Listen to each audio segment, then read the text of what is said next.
Hi there, I'm Stuart Mann, aka the Running Man. Welcome to the look through of all the November marathons and ultras. Actually, it's just marathons and no ultras in November on the South African road running calendar. Good news is there's 14 great options all around the country. Those in KwaZulu-Natal, you definitely got the lion's share, spoiled for choice with five marathons in KZN alone. But there's plenty around, some big, some small. Most of them, except for the really big ones, still have their entries open. So we'll take a deep dive into each one of these options. We'll start off with one of the bigger ones on the calendar, fast downhill qualifier amongst the wild horses from the village of Kaapsehoop to the finish line at the Mbombela Stadium. This is an easy route, excellent organization, and this has resulted in Kaapsehoop Marathon becoming one of the biggest marathons in South Africa. Many runners use this race to secure their Two Oceans and Comrade seeding before the season concludes. Now, do be aware, although it is definitely a downhill and an easy marathon, there are quite a few hills along the way. So don't be deceived. There is quite a bit of uphill. According to the organizers, the official figure is about just under 500 meters of climbing. Most people on Strava have got closer to about 320, 330, but still a significant amount of climbing. Also, be aware that most of the dropping happens in the first half. So you need to leave yourself with a bit of gas in the tank to tackle that second half. If you don't, it's going to be a long last 10 or 15 kilometers. If you're lucky, you might get to run with the wild horses. Do get to see some nice videos and photos. People pop into Facebook normally after the race. Occasionally, the horses cross the road. So do be on the lookout for those horses. Now, I've got a little story which I just thought I'd share with you. Now, a lot of people think that you have to run comrades to be classified as a real runner. That's what people seem to say in South Africa. But my definition is slightly different. I say what makes one a real runner is that you can talk about your bowel movements without embarrassment.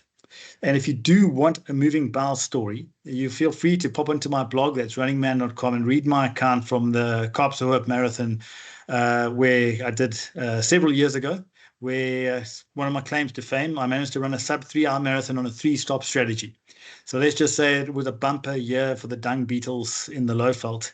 But my top tip for this race, if you are a regular guy like I am, wear long tights to protect your legs from the thorny shrubbery when making rapid entrances and exits from the bush.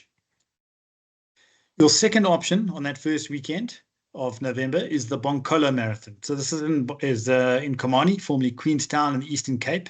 It's about a 2-hour drive from King Paulo East London Airport to Komani itself. Lovely marathon, nice low-key marathon.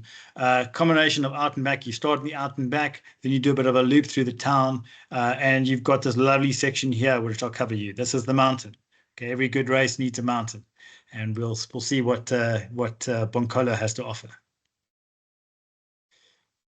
You get beautiful Eastern Cape countryside in the early morning sunshine on the out and back section. Nice, it's gravel road, but easy to run gravel road.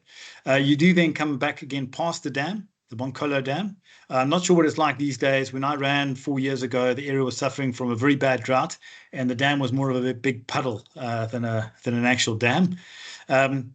So mountain, you hit that at about 25 Ks. It's called the Long Hill Reserve, and I can promise you that they do deliver on their naming. This is also undoubtedly the best section of the route. Stunning views and scenery amongst the aloes and indigenous plants. There's one nice long hill to go after that as well on the stretch back. You head back to the dam up Livingston Drive. My top tip for this race, leave enough time in the tank so that you can have a bit of a sit down, enjoy the view at the top. There is a nice water table over there. Just be aware you might be offered a glass of fail Coke, which is what I'm drinking inside this picture. But this really is a lovely option for those that want to get away from the crowds on that first weekend of November. One of my favorite, if not my favorite, Eastern Cape marathon. Definitely worth traveling for. There's a new marathon, the Waterberg Marathon, that's on the cards. So I don't know too much about this. I have entered, so hopefully we'll be finding out this year. It's an out and back route. You head out from the Westvierskris resort. You go through Modimolle town and then run towards Bella Bella on the R101 route before you turn back and repeat that, head back to the resort. It does include a few steep and challenging up and down hills, so it should be an interesting race. Now, this is actually being run as a three in one, similar to Cosmos. So there is also a half marathon in the at lunchtime and a 10K in the evening. Not sure many people will do that. Julie and I are both heading there just for the marathon. Then your final option on that first week of November is the Soweto Marathon. So also one of the big events in the country. I always say this is the best way to join the Mile High Club. You run at an altitude of just over 1,600 meters the entire way and endure about 600 meters of climbing along that way. Most of the hard work is crammed into the last half of the race, and it can get really, really hot as well. So just bear that in mind. But this tough marathon is definitely the best way to tour Johannesburg's southwestern townships. It's one of the few single lap marathons in Gauteng, by far the best way to tour Soweto. There's plenty of landmarks, so get out your guidebook, read up a bit about the history of the area, and you'll spot all those landmarks as historic places and places of interest along the way. One of the best is Vilakazi Street. So Vilakazi Street is named after Benedict Wallet Vilakazi. He was the first Black South African to earn a PhD. The street is the only one in the world to house two Nobel Peace Prize laureates. Obviously, that's Archbishop Desmond Tutu and former President Nelson Rolihlahla Mandela. And although they are both sadly no longer with us, if you keep your eyes open, you can get a picture with the two of them along the route. This event also offers a unique finish experience in the iconic Calabash, which hosted the 2010 Soccer World Cup final. Crowd support is excellent along the way as local residents come out to cheer runners on. For overseas runners looking to tick off an African marathon with a unique big city experience, this is probably the one that I would recommend. Just a big caveat, though, there are sometimes a few organizational issues with this race. And I think that is fair to say. I'm also not sure whether this year's race is in fact finishing inside the stadium or has gone back to Nasrec. Unfortunately, the organizers, they don't reply to emails, even to their media address. So yeah, anyway, I guess the runners will find out on the day. My top tip: running Soweto is thirsty work, and beer can sometimes be hard to find. So if you do finish at the stadium, people always complain about having to climb the steps after the race to get out of the stadium. But I can tell you that it's much easier to climb those steps if you do have a reward at the end of them. So yeah, if you're partial to a beer at the end of a race, just make sure you walk up the right set of steps. Next weekend, second weekend in November, is your chance to see the Purple Rain in real life at the only Gauteng marathon north of the Yukskay in the second half of the year.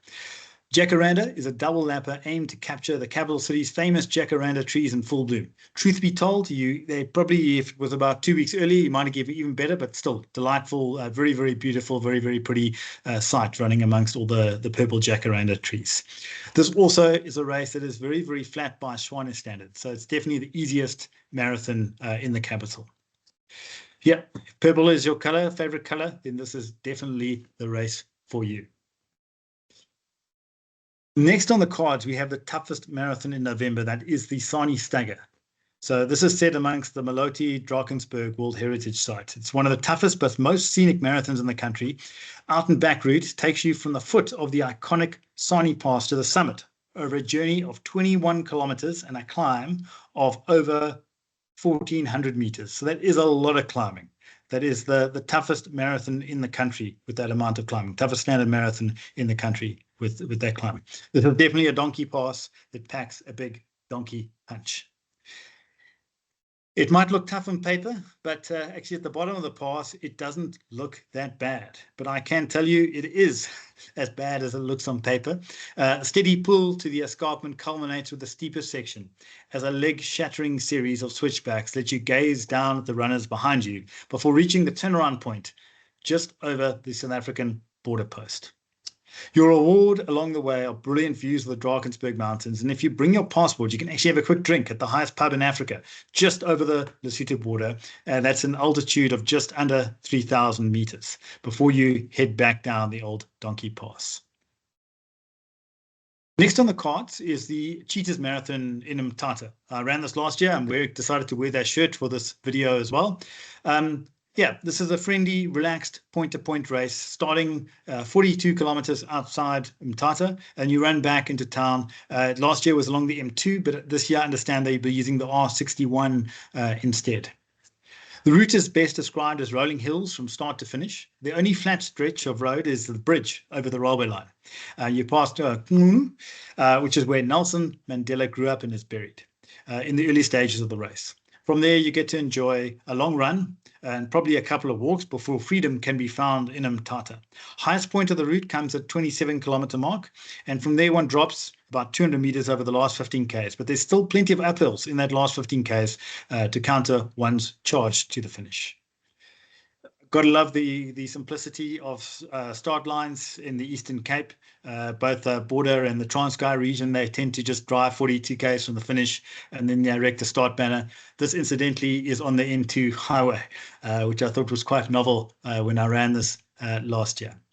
Now, although you are running on the national road, the scenery is very picturesque, green valleys melting into mountain ranges, and the landscape is broken by sporadic villages with the characteristic rondavels dominating the architecture, which you can see in the background there.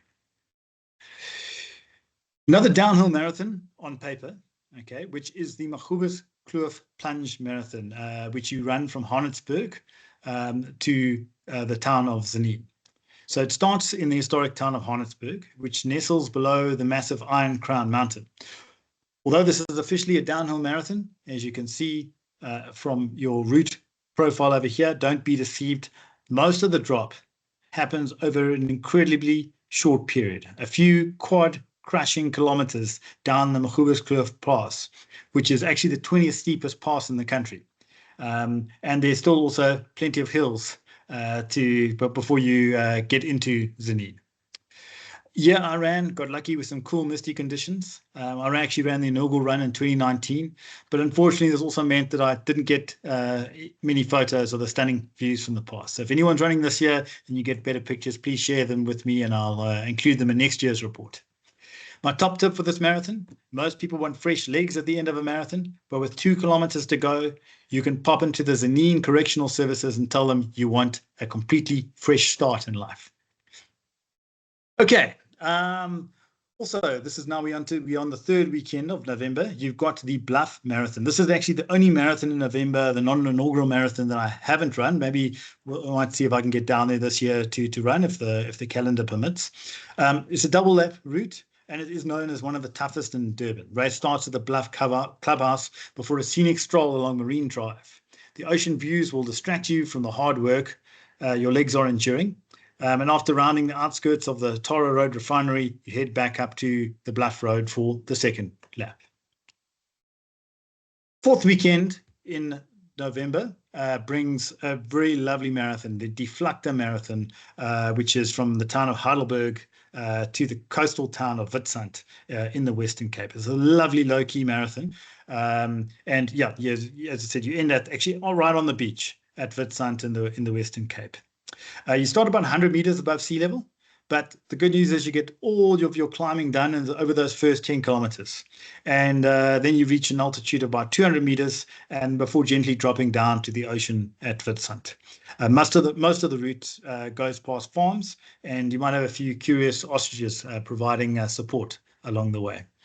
This race has special significance for me as it was my 100th marathon.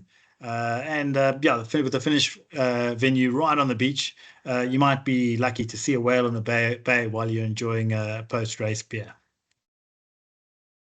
Another option on that fourth weekend is the Drakensberg Marathon. So this is in Bergville in KZN. This marathon originally started as the Hosea Gumede Marathon. When I ran it, it was a point-to-point. But it's now an out and back from Bergville. You hit the Woodstock Dam, you turn around and run home again. So, of course, you will get plenty of damn fine views along the way. It's an attractive route. It traverses through the beautiful rural KwaZulu-Natal countryside, around the Woodstock Dam and past many villages and free-range livestock, all to the backdrop of the majestic Drakensberg mountain range. The race is organized by Comrades legend Barry Holland. So, yeah, if you see him there, you can hassle him about coming back to run his 50th Comrades in 2025 after the race. Another new race on the calendar is the Hope Challenge Marathon. So that's in Durban itself. From my understanding, this used to be a half marathon. They're now offering a marathon route as well. Fairly flat, it looks like. The first lap is a double lapper. The 21 is a double lapper, so you do 2 laps inside here, and then the second lap you go out on this to Durban North and return. So that's the route that this one follows. Just 2 more marathons to go. These are both in your last weekend of November. The first is the Sportsman's Warehouse Winelands Marathon. So yeah, as the name suggests, you can enjoy a marathon in and around the beautiful and historic town of Stellenbosch, which is the most famous wine growing region in South Africa. And Holderberg Harriers deliver a Method Cup Classique marathon amongst the historic buildings and vineyards that characterize the region. Marathon's one of the older ones in the country, and it's always well organized, plenty of vibe. However, you should be aware that the marathon is basically the most boring route possible in one of the most beautiful places of the country. Having said that, it's still prettier than running anywhere in Joburg, and the race does make a great excuse for a weekend amongst the vineyards. Your final one is also a brand new event, an inaugural event. And this is the NRB Harriers Challenge Marathon, which is in Double Lapper inside Richards Bay. Yeah, I don't know too much about this, obviously being an inaugural marathon, but looks like it's a flat double lapper. But do bear in mind, Richards Bay, I have run there in autumn, and it was really, really hot and humid. So yeah, end of November, heading towards the middle of summer. I think it might be a bit of an interesting proposition, but I also might just see if I can make a trip there and test this one out. So that's all of your options. Hopefully, there's a couple of marathons that pique your interest. Do let me know if there's anything else that you want to see. Anything in these video reviews, any other information that you want. If you are enjoying them, then I'll carry on doing them as well. You can also read full details on my blog, lots more information there, recommendations, all the flyers, all the profiles, all the race information. So you can head to runningman.com and just search for November marathons and you'll pick it up. Great. Well, that's over and out for November. I will do a short one for December. And hopefully before then, I see you on the road.